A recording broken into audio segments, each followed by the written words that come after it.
Biya kamal ka Nuer language school ban ngi gwa same ka kak bani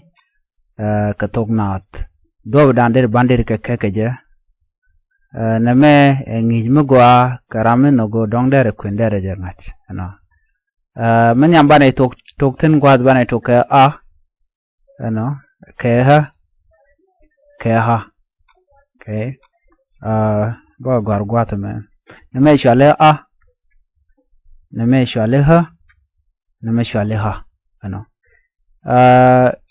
name a part of mentionally vowel can extended vowel ano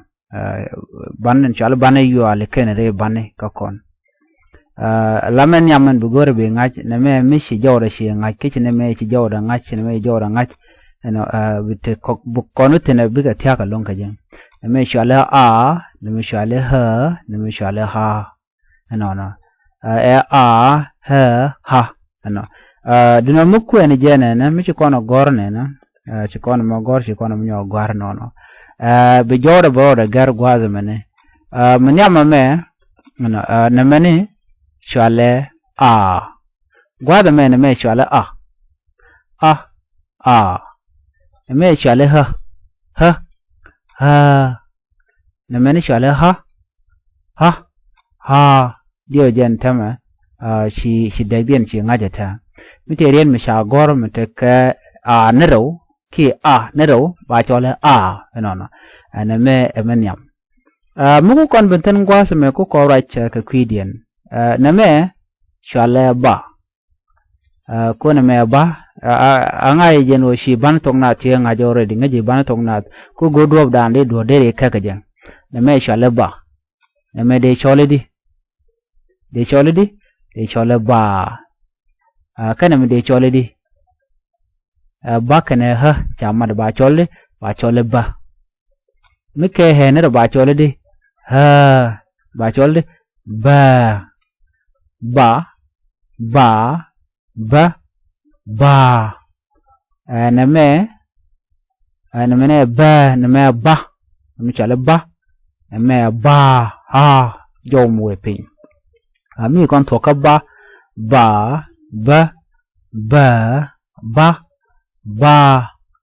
bukon we ka ban right ka ki na me na me na me ne ha Dr. T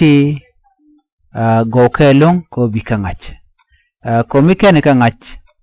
no mi chawo wa red gor yo shit cha demal chup loid na me ha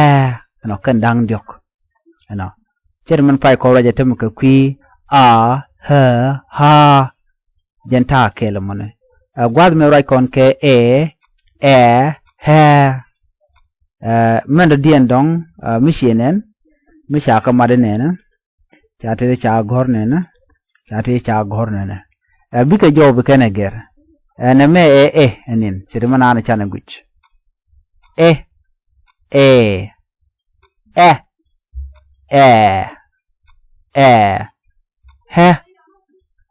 ha ana me shale ha mi ji top ten bu kono pin ti ri ja gor ka kenden kono pai ko writing men yam ke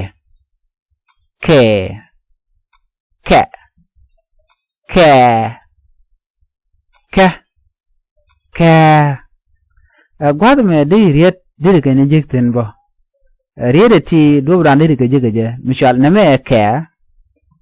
jenen ka ke na mane ke ala ke jenen nyam cha kwen cha kula dak cho dak dora kan mo kwen to ya kwen ke changan nyam cho dak ba chole ke kan mo kwen ya ko kwen ke nyam den ja dak ba chole ke gwada money gaden nya mandap ke mi shek makan mandap ba chole ke te ke de na mo ke de kono gorba shet ke ta no no mugor kono right now she kon ha she kon gwada she kon jek bana we pin gwada men to kon ke mo na me shale mo mo no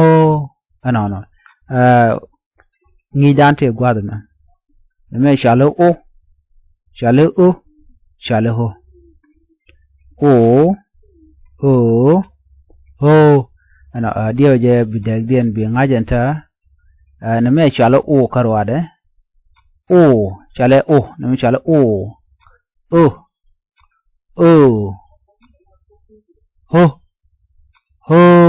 ano shaniken ka toping gwada me shet ke mo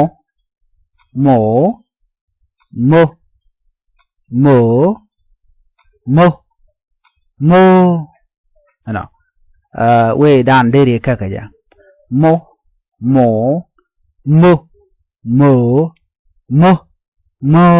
ano bukon we pingwada me bukorach kana me ban right ke kwi he ke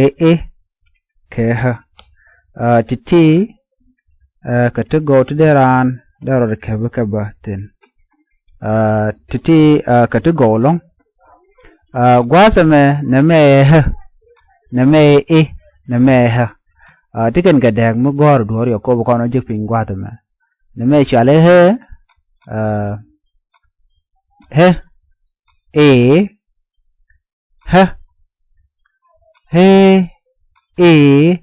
ha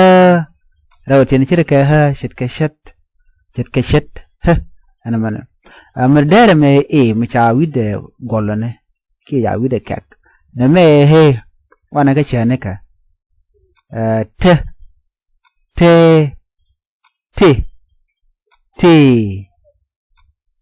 shit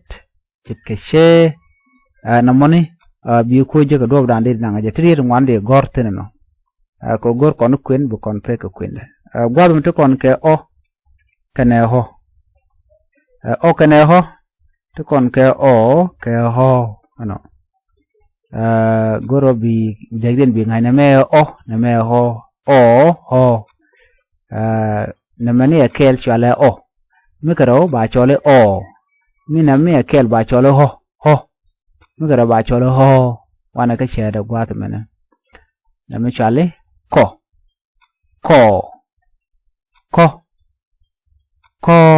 ano ko bi jek body drum di ro nge kija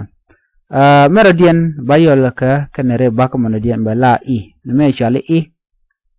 i to kon ke i kene i kanang ro de karo no kade kon tebo ke hi mo gor kono ko ngwan ke ne me i kene i amno gargo i kene hi okay kanang ro me shale i me shale hi titi mo gor dorbo ka ngwa ka to go i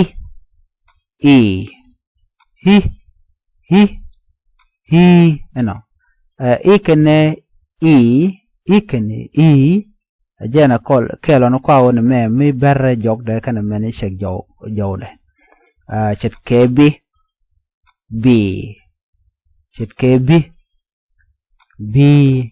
ano man jog ban writing da la mishalu wu mo cha to ngwan long cha kamat keje kan ban diala kon la kon writing cha kamatin bala ban yu ala kan re ban na bana focus tenta math kontra bana linten wu ana chalo wu na makana mchale wu chet ke shu gwaza me mi kon thok tong mi te de kon ga ben mat ka jen hu okay la re bana dial mat ke hu la hu plus chet kon tam de kon re bana kana bana yu ala ka gwar gwada men ko kon kulinga na me choda wu de kono mat ha mat kono o sorry nambala o ke ho mat kono he mat kono he mat kono ho mat kono hi enono kende tini ke temat ke wu Sharon yamande ko na je gwada me ku ko wu jan man dang ne te ngwan mi jiran we nga je tong nuere la na mala ja dale la wu mala dal no du no mi si titi shi ga ngach chi ban ye ngach ka a ha ha o ho e ha he e ha o ho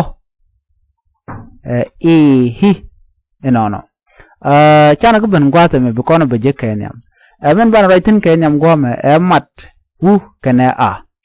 ne me de nang de cholo kwa wu me de a ba cholo kwa ne me chole cholo kwa ne me kwa kwa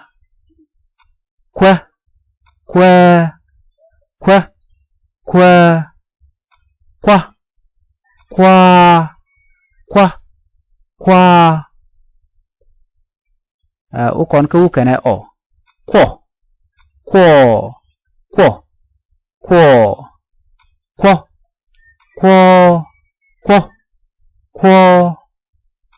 ika kot kana kor kede kono cholo no kor chana men la kon no kede ti ngwan ken ko de rande ro de moch ka ngwani ba ye moy gwata me ne me chwale de chwale kwa mi she mat kana rande cholo kwar okay kwar no kwar kenyam me kwa gorje no men biya on kenyam on o ne me bi pronoun na mo chwale kwa ne me chwale kwa me na mi bara kwa r ba jinon kwar another example mde kam kon nyo gwada men no mi cha wone na na mo de cholde ci kon jigenen chwale kwa kam sha mo kara gwa de cholde kwar bi rabi matin ka kor chan we ka cha dien yo mo je na men na me ka ke he chwale kwa na me chwale kwe na me chwale kwe na me chwale kwe na me chwale dwe na me chwale dwe na me chwale dwe na me chwale dwe no ngwan ke we dan dong de do de ngai ke je wana ngum do den na me chwale do na me chwale do na me chwale do na me chwale do ana gore be kan do wana ngum do den mi cha wona na ma u a na mi chwale mwa okay de nang no de konum do den na me chwale to no na me chwale lwa na me chwale lwa na me chwale lwa na me chwale lwa o jina gorko bi jodien bi ngach no bi practice ma bi ngach yo mi che chublo do gwa na me ti ko kiena to bi ka tiaka lon ka je chano kana men ka u e de chwale kwe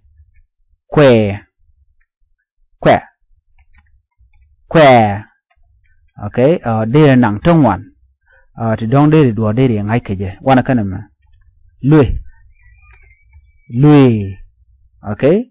sit ke luik no sitam gor kono man da mi cha gor luik ke kon kap ma tan da chwa luik mi che kono mele ne mi cha le lui ke si ka ma jor ba luik no tia ge long men gor a timing ko bi gor no broad bi ja ka familiar ka ngai du ka de tine men yam mu kwen ko ne akwen man da na tia ka no ka na mi chi ga de tine ta ma na me lui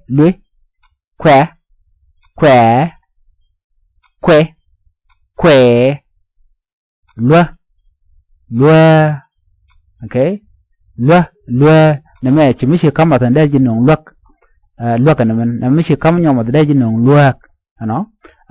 dup tung wana de tung na de ngai ke je so an listen me there we connecting corner don go jano bi de tung wa de kana ngachet ke de pronounce de mi ro mo ba kariet karwadu a waping gwa be mo kariet dong de goro de ngach ke dong e jako de tung no de ngai ke je jume na mo gwa do me mi sha goro no na mene do mini mo ka duor gwa do mo to kon ke ko mini mo ka duor gwa do mo no to kon ke lwa no mini mo ka duor gwa do mo mi jine tieng je mini wo ka mi tieng ka kam le ba lu jog be lat an sare ken wana kaso mi kon so go da no kon no gwa do mene mi chi kon nyok we ka mo dien de kon gor chan mo gor ko gor kon te mat ka ke wu kana te ko ken ka wu a na mo kwa da kon nongu da kon nong mandien ka ta ran de gor ka je mi kon kon ka okay chi kon mo kon gor charan mo ka duor gwa de mena da hu ha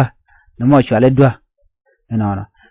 kwana min wetin be kel kele tu ko gwa de mena ga tugde na me chale do ngudi gwatan gwam mi chi salatin dere jinong dot okay dai nong dot mi chi mudo den matin mo dong de we kaja anana mi jin gori ka de jinong dok chit ke miem te japan dok chala dok no mo dire ko ken de gor ka jamate kenten chan je kun palka dok be wana ka ke u ke o mi jin gori ta be jinong kot dana mone ano mi jin gori mudo dien chit ke ka na mo kokran no dire kok de jek ano de mo dien dire gor ke je dong de ji jako dire no mo dire gwarten chet ko kwong en duam mu gije mone dire gwarten wana kana me lak ne wu ke ha me chale lwa ngam ne la be nong lwang anona kam ne la be nong lwak dio je telje duno lwang teten kami kono gor kono ra da kono mu chale lwar anona na me dire ngach wana pingwa de me na me chale so mi jin gori kade jinong thok okay am gori kade nong thok am do dien dire gorona me de nong dorona chana thom dir thom gor kaje titi kate gor de rande ngai kaje wana kum dien me na me chale kwa mo gori kade jinong kwak ano mi jin gor ndo dien chet ka ra der jinong kwar mi jin gor hisa der jinong kwat lamu kwat de dor kwat we no titi diro ngai ke ko der tong weredu dire jakka magwa bana jek ka ni dodien gor jeno please gor bi nyane de ko ken ka gor no bi ja tuki ke liang ko benam ko lo loidu a very good lesson ka ko der riet Thok Nath dere gwaren dere ngaj ka dere kwen dere ngaj mi go listen me I'm sure fully being a be master Thok Nath be master and mi nyok mi ko je repeat nyok be master within 1 week or wada mi pocket ka wu mat ka te ko ken ko janda bum ni jen ana ko re bande ko ken ban yal ko ken ko terek duno mat uka kana te ko ken ajan gay na yoki jan dan andal ni tongwan na me kwa na me so na me lwa na me ko na me do no awewe so goro jin ability because gor ko ke very important we can look gwadan goro jin o dere tongna dere ngatin an ban yo jek